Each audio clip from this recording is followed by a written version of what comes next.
আসসালামু আলাইকুম। আমি চিকন চিকন বেগুনগুলি বড়া বানাচ্ছি আর কি ভুনা করব। সেজন্য আমি পরিমাণ মতো মরিচের গুঁড়া, হলুদের গুঁড়া, ধনিয়ার গুঁড়া আর লবণ দিয়ে একসাথে মেখে নেব এভাবে।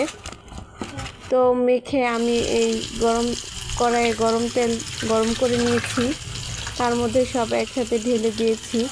এভাবে জড়ো হয়ে আছে, সেজন্য আমি চামচ দিয়ে ছড়িয়ে দিচ্ছি। আর ছড়ানো এই বেগুনটা ঠিক মতো ভাজা হবে ছড়িয়ে দিলে। তারপর আমি হালকা লবণ দিয়ে আবারও নেড়েচেড়ে মিশিয়ে ঢেকে দিয়ে কিছুক্ষণ কষিয়ে নিব আর কি, যেন বেগুনটার ভেতর থেকে পানি বের হয়। সেই জন্য আমি ঢেকে রেখে বেগুনটা রান্না করে নেব। তো একদম লোতে রেখে দিয়েছিলাম। তো দেখুন, এই যে বেগুনটা মজে গেছে। এখন আমি যে জায়গায় এই বেগুনটা মেখেছিলাম সেই বাটিতেই কয়েকটা পেঁয়াজ নিয়ে এভাবে মশলার সাথে মাখিয়ে বেগুনের উপরে ছড়ায় দিচ্ছি। তো এবার উল্টে পাল্টে আর কি মিশিয়ে নিব।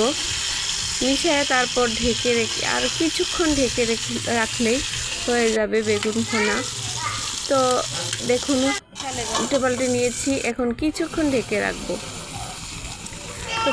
তো 5 মিনিটের মতো ঢেকে রেখেছিলাম।